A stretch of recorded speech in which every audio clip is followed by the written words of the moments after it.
This video was brought to you by SimpliSafe. There's no safe like SimpliSafe. Police just arrived at an airport parking lot to investigate reports of an abandoned truck. Initially, it seemed like just another routine call with nothing unusual, but that's when it hit them. Kind of smells. I think it smells like decomp. I can smell something. Inside the truck lay 4 brutalized and dismembered bodies hidden inside boxes. What officers didn't know at the time is that 11 more bodies lay buried and hidden in remote areas of the state. An active, twisted serial killer was on the loose, and detectives were already months behind. You remember the last time you saw him? Maybe a couple of months ago. We don't care about anything else other than finding Matthew, Jennifer, and Justin. Whoever did that is our focus. I tied everything together yesterday when he did that. You know what I mean? Like, I know he lost them 3, man. I know he did. Taking these other 11, did you take them all to the same place? If you ever came back out to New Mexico, would you be willing to take us?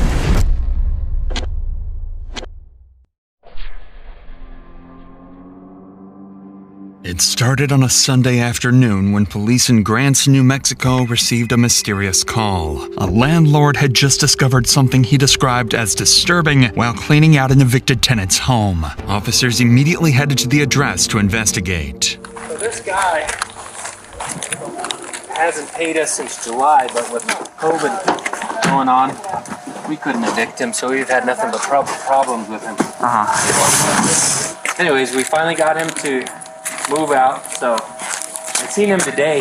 We haven't come by, we haven't messed with him. I'm afraid I'll kick his ass, you know. When I came by, he says, I'm gonna leave you a pile to throw. Well, we didn't know which pile, so we started to load it up. While we were moving some things, and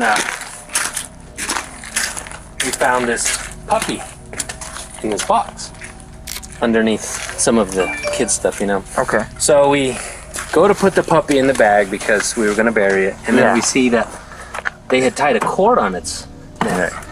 Okay. Well, we've had, like I said, nothing but problems with these guys, so I at least want to put a report on file. I know we won't be able to say who did it and when, but that needs to be associated with him, you know, because we're going to take him to court for a lot of other things, and if I can just have that on file, it'll help. Okay.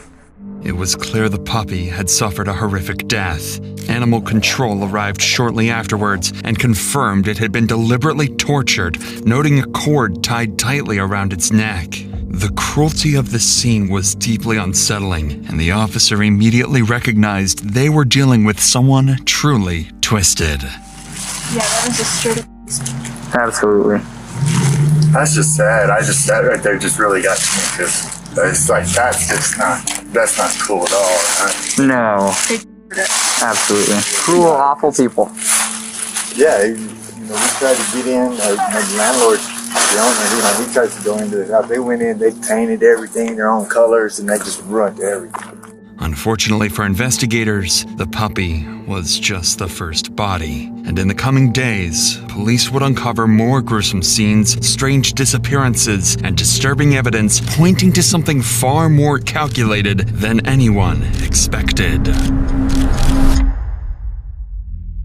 That same day, Detective Robert Turney was assigned a missing persons case involving 19-year-old Matthew Miller. Matthew's grandmother had called 911 a couple of days earlier, worried because she hadn't seen or heard from him in nearly a week. It turned out police were already familiar with Matthew and knew he had previously struggled with substance abuse. So initially they assumed his disappearance was drug-related. Maybe he overdosed somewhere. But Matthew's family insisted something was different this time and urgently requested to speak with detectives. Trusting their instincts, Detective Turney decided to visit Matthew's grandmother, where he would discover some unsettling new possibilities. I had people calling me, hey, so it's a small town. So you guys can help me out by just calling around to hospitals, clinics, rehabilitation places,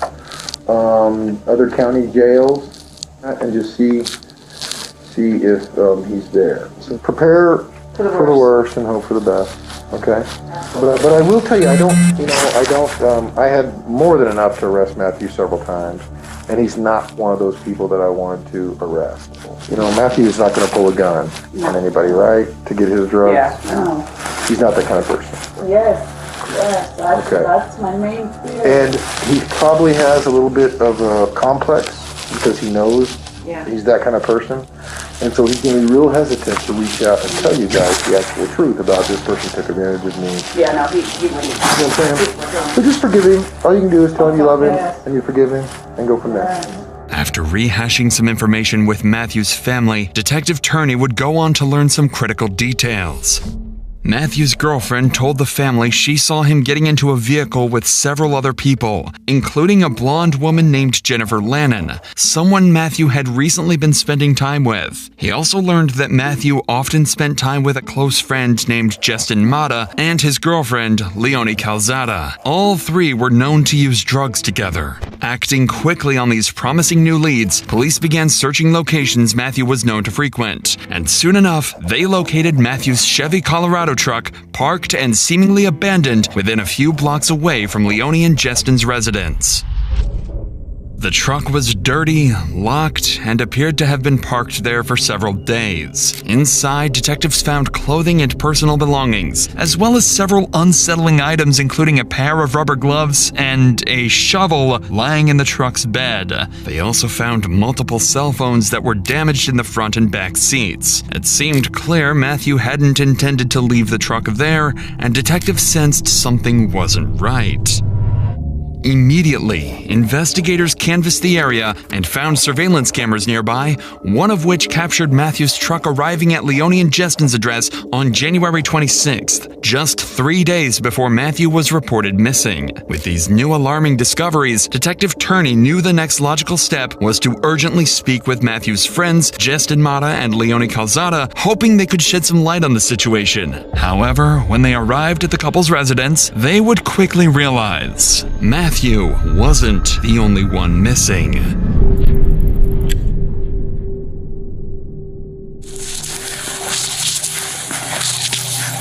No, just you? You sure? Okay, you okay if I come in? Hey, guy. Hey, My name's Robert. he's gone. He's gone. You gone? Yeah. Hey, buddy. Okay. This is Leonie Calzada, the girlfriend of Matthew's close friend, Justin Mata, and someone detectives suspected might know exactly what happened to Matthew. This is Barry.